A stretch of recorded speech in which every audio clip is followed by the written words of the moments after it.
Hey guys, it's Jonny. On this channel, I talk a lot about travel and I also talk about personal finance. And today I'm bringing an interview with a fellow content creator who talks a lot about the same thing. I'm going to talk with Nicole from Travel to Money about a range of topics covering personal finance, financial independence, and life as a digital nomad. Nicole travels frequently between the US, where she's originally from, and Spain, where she owns 3 properties. And I think she's the perfect person to talk about some of the topics that we're going to cover in today's video. By the way, guys, this is the second part of a 2-part interview that we did. The first part is over on Nicole's channel, and I'll leave the link in the video description if you haven't seen the first part. So without any further ado, I hope you guys enjoy what you're about to see, and let's get right into the interview. So tell us a little bit about yourself. Travel to Money, you know, the name says a lot about who you are, what your channel is about, but let's hear it from you. Yeah, for sure. Well, I grew up in San Antonio, Texas, in the United States, and then about 20 years later, I moved to Florida and lived there for a really long time. It wasn't until I was in my late 40s that I had the opportunity to work remotely and got to travel the world some, and just really had so much fun on that experience. And then right after that, I decided to start working toward financial independence, which is a little late in life to begin that. But on that journey since then, it has been so much fun for me. And I wanted to show people that it doesn't have to be this brutal life of sacrifice when you're working toward financial independence, but that you can have fun. You can actually travel the world, often making it less expensive than it is to just stay at home, at least if you live in the US. And so for me, it's just become a real passion point to get to talk to people about that and engage them and help them create their own story and their own journey. I ended up buying a few places in Spain, and that's become a big part of my channel. There's just been a lot of interest, a lot of folks who are interested in the quality of life here and just what an awesome country this is. And so I love to talk about that too and really help people just navigate their story. Yeah, so a lot of our discussion today is actually going to be about that life in Spain and talking about, you know, financial independence as well, which it's never too late to start your financial independence journey. After all, financial independence is just a number, but of course we'll come to that a bit later on. Okay, so Nicole, you travel and work obviously between the US and Spain. People watching might be wondering how you manage to travel and work both from a financial perspective and from a general how do you make your life work perspective. How do you manage your time, your life, your money to make this work? Sure. Well, I'm gonna tell kind of two stories here, and because I want to say the first one is that I've been able to work remotely for probably about the last 9 years. I work for a nonprofit. I used to work in their office in Colorado, and I asked my boss if I could move back to Florida at some point when I took over communications. I wasn't really needed in the office anymore, and a lot of our other staff was already decentralized. So I moved to Florida, and I was living and working at home, and no one that was on our staff really traveled. Everyone just worked from home. And so at some point, I went to him, I'd really thought it out for a few weeks and said, is there any chance you would let me spend some time in Europe? And this is the thing, too. When you ask for something like this, I think everything in life is negotiable. If you're willing to have conversations, if you're willing to build strong relationships where people trust you, and you present something that is also going to be beneficial for them. And so for me, it was all about going in and saying, listen, I'm going to travel 1 month at a time to a different place. I'm not going to be jumping around. I'll make sure that I have good Wi-Fi, even if I have to spend more money to do that. Like just really going above and beyond to make sure that they weren't even going to notice that I was gone, that I was in a different place. And so they really came around to the idea. Everyone was super supportive of me and gave me the go ahead. And it went really well. Honestly, I think I almost have more time to work when I'm traveling because you're not kind of bombarded by the normal things and responsibilities that you'd have with life at home. So in a lot of ways for me, it was a lot better. So I think some people hear that and they kind of give up for themselves because they don't have a job where they can work remotely. And I would say that, yes, I was very fortunate to get to step into that. But I also think I've been working for the last 3 years on Travel to Money and becoming a content creator. And I think for some people, that's a journey that they want to take. And I do think the road is a little bit longer. I have seen some people just jump right in, quit their job, start something like that. And they make it happen. And that's great. That's not my story. I cannot support myself with travel to money at this point. So, Yeah. I mean, but we're getting there, and it's a slow grow, and I'd love to be able to do this full time at some point. And a year ago, I was making $0 in content creation. Now I'm at about $1,000 a month. I can't believe Wow. that. Well, I might be able to live on that in Southeast Asia, It's actually. yeah. So, but I will say that most of that, I started wanting just to do YouTube. I love YouTube. It's become my sweet spot. It's my favorite thing. I love making the videos. Um, I had a video go viral on Instagram though, and that's where my audience just completely grew in a way that I was never anticipating. And that opened up a lot of opportunities for me. And I haven't fully taken advantage of those yet. I'm still learning how to navigate it. But I actually got into, back in April this year, the Amazon Influencer Program. It's super interesting. You can actually do it in Spain and in the UK as well. The way it works is you apply to be a part of the program. You do have to have some sort of good engagement with some sort of following. It doesn't have to be a huge following. I had a friend get in and she only had around 2,000 followers on her TikTok. I've heard of people with even less. But you apply, you get into the program. Once you're in the program, you have to create what they call shoppable videos. So you make 3 of them as sort of a test. One of the videos I made was about the microphone that I have. So it has to be something that's sold on Amazon. You didn't have to buy it on Amazon. It just has to be sold there. I made a video about my computer and I think about a speaker that I had. And so you present the video, you talk basically what you like or you don't like about it. You just talk about the product.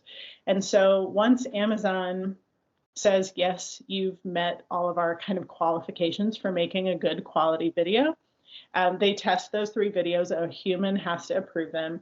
And then if they approve you for that, then you're able to make what they call shoppable videos. Those videos get placed on the product page. So it's not something I have to share with my followers. I don't have to try to sell stuff to people. I just make reviews about a product that I use. They put it on the product page. And then if someone watches at least 30 seconds of my video and then they purchase the product, I get a commission from that product. The commission amounts are different based on categories. Like I think electronics is like 2%, for example, whereas household goods are 4%. So they explain what all those categories are. But it is the fastest I've been able to make money online. And I started in April while I was in Spain. I applied for the program in the US. And I haven't been doing it very much. I haven't put a lot of time into it. I've made maybe 300 videos around. And in July, I had my biggest month. I think I made $800 in commissions in July. It's very volatile. It's not the kind of thing, I mean, but I watched a guy, he was on YouTube. He's the person that I first heard about it from. He started in, I think, December.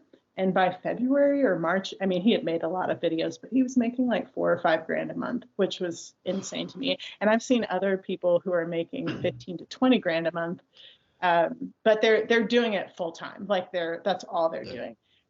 But it is a very volatile program. Like September was kind of a rough month. Everybody started out really great, and then Amazon changed something, and their clicks dropped. And so it's very volatile. But there was a day where I made $116, and I didn't do anything that day. Just came in because someone bought a big product. But there are also days where I'd make 55 cents. So but it has been something that has allowed me to put more into content creation, because it's just providing something there. So there's all kinds of things you can do. I'm still learning how to do everything else, building a course, doing these different types of things. So it's possible. It's possible. Yeah. I definitely think I'll get there. And I want to encourage other people to pursue that if it's something they want to do. So certainly not the only, but it's one of them. Yeah. Absolutely amazing. Like I'm kind of speechless with what you've told us in like the past 5-10 minutes. But to sum it all up, like really, really good stuff. I think it's really good that you didn't give up, and you really you wanted something and you found a way to make it happen. I'm a big believer in that as well. Like you said, anything in life can be negotiated, even if there are like major obstacles in the way. there's got to be a way around. There can be a way around it if you just look, think about it, and try and come up with a plan, which is really good. Also, from the perspective of being a digital nomad and a content creator, I loved what you said as well. Like you're conscious that you've got stability in your full time job. You do content creation on the side, and okay, even though it's what I want today, it's not what's going to keep me afloat. So definitely having some kind of financial responsibility and putting that at the forefront of your mind when you're going on this like digital nomad adventure or trying to land or travel around the world is definitely important and probably something that a lot of people overlook. So really, really good tips there. Nicole, on your channel, you've talked, I've talked about this on my channel as well, actually. I've talked about, digital nomad essentials, but I think you probably travel a lot more than I do. And, when I travel, it's generally more for leisure and, shoot a few videos. Whereas in your case, you're traveling, you're working for a company, you need to ensure that, you're in a good working, and you're able to find a good working environment or set one up wherever you go. What are some of your key tips to making sure that you can get that? Or are there any accessories, software programs that you like are absolute essentials, must-haves for you and what you do? Sure. Well, I will say when I went on my first trip, I kind of overplanned. I took stuff I'd never used, like it just sat in my bag. I eventually shipped it back home. I think I just opened a drawer today and I was like, oh yeah, this is that thing that I bought, for my first set of travel, and I've never once plugged it in. So I will say, for the most part, it's just like being at home. Like, as long as you have good Wi-Fi, you're going to be okay. I think a VPN is super important. Most people probably know about that, but if you don't, a virtual private network, it allows you when you're in like a coffee shop or an airport while you're traveling, if you log into the internet, it's going to protect people from being able to hack your accounts. I have seen some really bad stuff with my job and with friends. I had a friend's Instagram account, it was hacked and they were holding it for ransom. She never got it back. She had 10,000 followers and completely lost her account. And so I've seen some really rough things like that, and it's just not worth it. I think it's $2 or $3 a month for a VPN. But VPNs can also help you in a lot of ways when you're traveling, not just protecting you, but if, for example, some accounts when I'm trying to log in, they don't like that I'm out of the country trying to log in, so I can make it look like I'm in the US and log in. So lots of benefits like that. Even if it's like a TV show you want to watch that's on an app that you can't access, you can use it for things like that. So it comes in really handy, especially for the price, because it's not very expensive. So definitely worth it. I'm trying to think if there's anything else that's super important. That's been the most helpful for me. I think most other things have, come relatively easy. You keep your computer, your phone, all of those main things, and buy an adapter. You definitely need a travel adapter, but you probably know that. Yeah, for sure. Yeah. VPNs, I got VPN software like a few years ago, and now like I absolutely swear by it. Like if I'm on a public Wi-Fi network, like I will not use it without a VPN. And if I can't use, and if for whatever reason I can't get on my VPN, then I'm not using it. Like protecting your data and security like these days like is super, super important. Like you said, like there could be serious consequences if you don't as well. I don't know if you in Spain, do you have like a local mobile number? Because something I use when I travel is like it's kind of like a travel data plan which covers either a specific geographic area or maybe a particular country or set of countries, and if I really need Wi-Fi or data, like for example, I travel by e-scooter a lot if they're available, and to be able to unlock them and to use them, I need a data connection. And obviously, I don't want to pay massive roaming charges on my home SIM card. So something like that can really come in handy for me as well, or even just ordering an Uber or a taxi as well can come in handy there. Do you have anything in that respect? Well, they've made some changes recently that have been beneficial. The phone plan I used to, so it's from the US, but I used to pay $25 a week and they would give me unlimited data, but they've actually made it so good now that I don't even need to pay for the upgrade. So I don't have to do anything. I have free texting, free data, unlimited. It works as a hotspot if I need to connect my computer. The only thing I can't do is make phone calls, but I use Wi-Fi calling for that. So I can make phone calls back home as long as I'm on Wi-Fi. It doesn't necessarily help me like if I need to call a Spanish phone number. I use WhatsApp usually. I will say WhatsApp is like the app to use if you're traveling anywhere in the world. A lot of people in the US, if they don't travel outside of the US, they don't even know what WhatsApp is. Like they haven't even heard of it. But once you start traveling, it's just kind of a must. It's the best way to communicate with people. On occasion, I'll run into like a Spanish company that I need to call that doesn't have a WhatsApp, that they don't have WhatsApp set up. And so that can kind of get tricky and expensive. I need to make those phone calls, but Yeah. it's not very often, or I can just have a friend use their phone for me. So I've been pretty fortunate with my phone plan. So Yeah. Sometimes what I do as well is I think included in my Skype plan, I can call certain numbers as well if I need to call an overseas number and it's not included in my plan. So sometimes that helps as well. So Nicole, you mentioned in the introduction that you started your financial independence journey around your 40s. Not ask you where you are now, but you're on your financial independence journey. So tell me a little bit about what made you interested in pursuing financial independence, and what your goal is within financial independence once you ultimately get there. yeah, it's not something I grew up really hearing anything about. And it wasn't until I was probably in my mid 30s, I started watching the YouTube channel Our Rich Journey with Aman and Christina. I don't know if you've seen them, and they moved up Of to Nicole. course, yeah. And I'm Great actually channel. just a little bit older than them. I think probably by 6 months or a year or something like that. I'm 44 now. I don't mind saying my age. It's Okay. totally fine. I actually just missed being a millennial by about 6 months. So I kind of feel like I'm right on the edge. But I watched them and I was so impressed by them. They retired just before the age of 40, and I was like, man, I am 40. Like, what am I gonna do? But I found that when I first started traveling, I was renting my house out as an Airbnb, and it was the first time in my life that I had kind of a second income that I wasn't having to exchange my time for. I just had never the idea that that could be something seemed something so far off before or just unattainable. And so suddenly it was like, man, I have almost a second salary. And that's what allowed me to really travel. It paid for a lot of that. And plus, I was earning equity in the home. It was just a really great setup for me.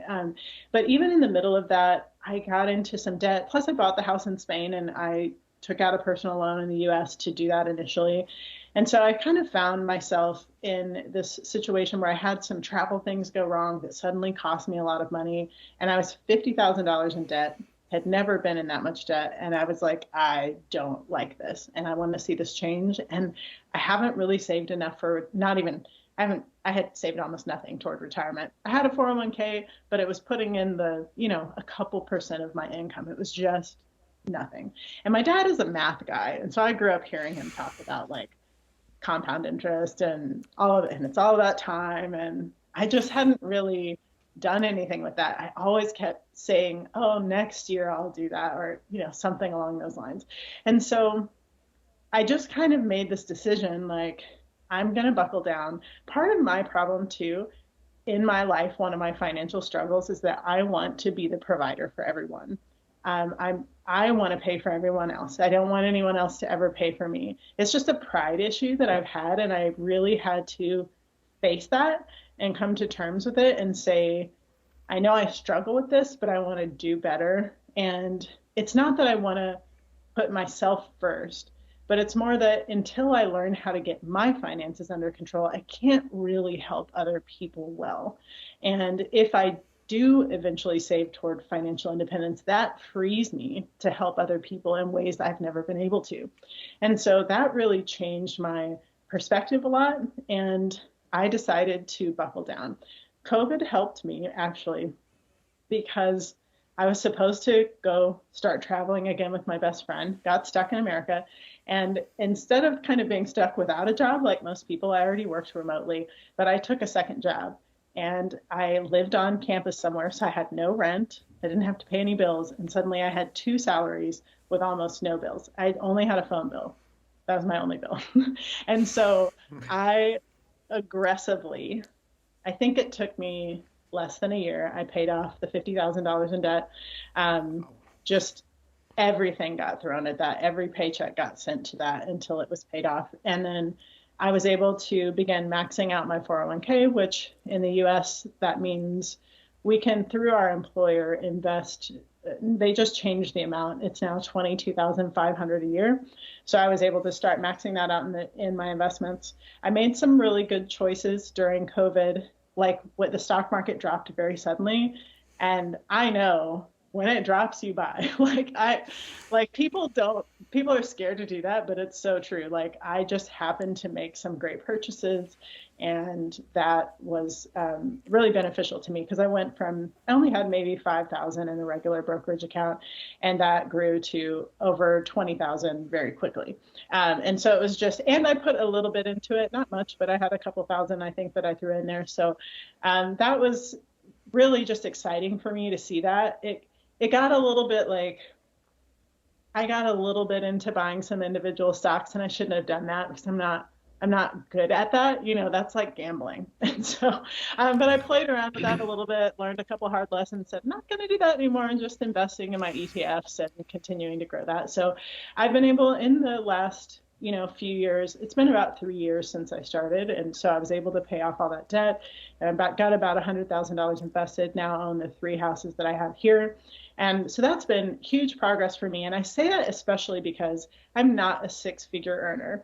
And that's one of the reasons I really wanted to create this YouTube channel that I did, because when I was watching Amon and Christina, as amazing as they are a couple, and they were both like 6-figure earners. They were earning a ton more money than I was. And so for me, it was like, okay, but can I do this too? And so a lot of that has come through a bunch of creativity. Done a lot of side hustles, and I've also done a lot with my living. So in the last 8 years, I haven't had to pay rent or a mortgage, either because I was Airbnb-ing a house or I was living on property at this place. Now I rent a house, but it has a 1-bedroom attached to it that I rent out on Airbnb, and it pays for the entire rental of the home that I stay in. So my roommate and I do that together. I'm in my 40s and I've got a couple of roommates, and I don't love that, but it's not like one of my value items. And so I just make sacrifices on things that I don't value so that I can really enjoy the things that I do value, and I can put as much toward my investments as possible. So it's been a journey. I have literally done everything under the sun. I'm not afraid to do anything. Like I'll try anything once. I do have a little bit of the kind of personality where I love to do new things. And so sometimes I have a hard time being consistent with, just like that works, keep doing that thing, and I'll try 15 different things. But I do believe, and I haven't done as much in this area because I work for a nonprofit, so I don't make a huge amount of money, but I love what I do and I'm really passionate about the work that I do. And so I think there's other ways to make income, but for a lot of people, I think you can get better jobs. You can work toward those other ways that you can make more income, because I think that can be really significant too. So I'm not trying to be, wealthy when it comes to just having millions and millions of dollars. I don't really care about that. I just want a lifestyle where I can choose when I want to do something. I can choose whether or not I want to work. I don't even care so much about early retirement as much as I just want the freedom to choose what I do with my time. And so for me, that's probably around the $1 million amount, just having that invested, so that, the whole 4% rule and living off of 4% of what you have invested. And so that's still a bit of a ways away, but my goal is kind of to be retired by 50, probably. I'd like to hit that amount by then.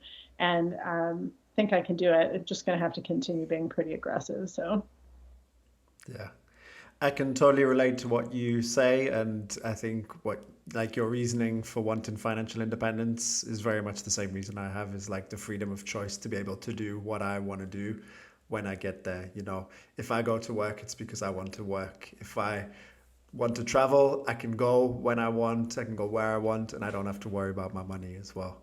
And whilst you're talking, you touched on, you talked about Amon and Christina, but without mentioning them, I think you talked about, spending big on what you love and spending minimal on other things, which, that comes from Ramit Sethi. You talked about providing for others and wanting to help others. I don't know if you know the Money Guy show. Guys called Brian and Bo who run that channel. It's a really good channel.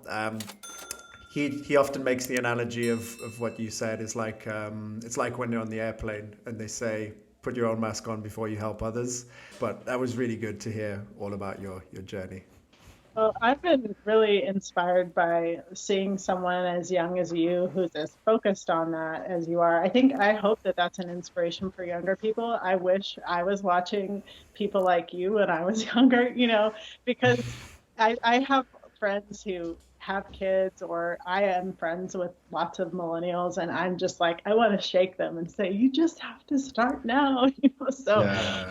um, so it's really good. I think that's super inspiring. What is it in your journey that made you, when was it that you kind of took that aim toward finance, and how has that come about for you? Yeah, well, I come from a finance background. My work is kind of in the finance space. I come from a family where my dad is an accountant, and I was taught to be quite conservative and look after your money, which I didn't do so well when I was at university. But when I got my first real job, I decided, okay, now I'm going to take this. I'm going to take this seriously. I'm going to make sure that I'm saving, that I'm investing, that I'm thinking about my future, and that I'm not spending everything that spending everything that I make and developing bad financial habits at a young age. And it just kind of progressed gradually from there. I did start out investing in individual stocks, and I did quite well because, like coming from a finance background, I do know how to analyze a company and look at financial statements. So it was a little bit, it get to a point where I realized that ETFs and index funds exist, and I decided, okay, I'm not going to spend much time on individual stocks anymore. I'm just going to automate this and let it run. Which, like you say, not everyone can analyze a company like that, and ETFs and index funds are a much easier way to go in that sense. And then as I made my own channel, just discovering other influencers, other creators talking about the same thing, it kind of opened my eyes and introduced me to the finance space, where I discovered the concept of like financial independence, where I'm one of these people where, I think the idea of sitting on a beach in Bali, sipping margaritas or whatever, because I don't have to work. It's probably not realistic for a lot of people, but financial independence is real in a sense, but what it looks like is different for everybody. So like you said, like having choice to be able to do what you want. And for me, I just decided that, I'm not going to rely on one source of income as well. I'm going to diversify. And yeah, that's pretty much been the journey from there. There's not really much more to it than that. I do think I do need to enjoy life a little bit more at sometimes, though, because I think sometimes I am so focused on this that I forget that I should have fun as well and live a little.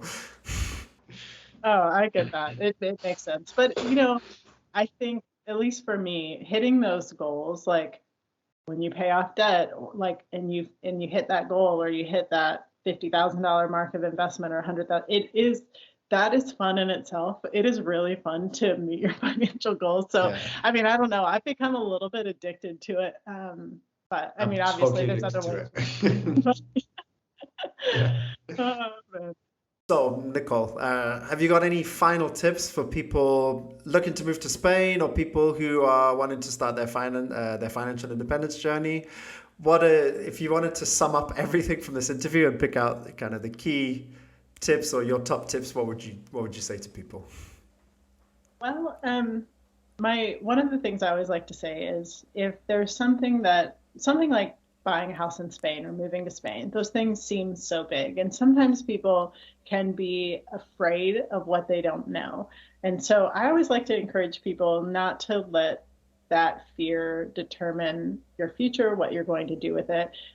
There are generally great people along the way that will help you. And I had no idea what I was doing when I bought my first house in Spain. I really had no clue, but I knew that I could do it, and I knew that other people had done it. And so I would say try to really manage that fear if you can of what you don't know, because you can figure it out. There are a lot of resources. If you are wanting to buy a house in Spain, very doable, very easy process. You don't have to be a resident like we talked about previously. And one of the best things I always tell people, it sounds kind of silly because Facebook is so out, like no one in the US that's our age uses Facebook anymore, but in Spain, it is a great way to connect with communities. So if anytime I need anything in my town and I need a contractor, I need an attorney, I need a real estate agent, I just go into the town's expat Facebook group, and there's probably a few of them. And there's one, I'm sure, for every town, but it has been such a resource. And I think some of that reason is that a lot of expats are retired, and so they're going to be people of an older age that probably are from the Facebook generation. And so it's been a great way to connect with people. And then a lot of people ask me about, because I found some really good prices on homes, but two of the homes I bought were because of people that I knew, neighbors that told me about deals. It's not that you can find houses like on the common websites for $5,000 and $10,000. You're probably not going to find that, but there are deals out there. And just like we talked about before with negotiation, like don't be afraid to have conversations, ask questions, make offers. Like people are willing to do more than you might imagine if you just have conversations. So that's definitely one of the tips I would give. Great. Okay, so it was great speaking to you, Nicole. Thank you so much for coming on my channel, and I look forward to seeing your upcoming content. Thank you so much for having me. It has been fantastic. So guys, I hope you enjoyed our discussion. I'll leave the link to Nicole's channel and her social media in the video description. Leave a comment and let me know, was there anything that caught your ear that you found interesting from what we talked about? Till next time, I'll see you on the next one, and let's get this money.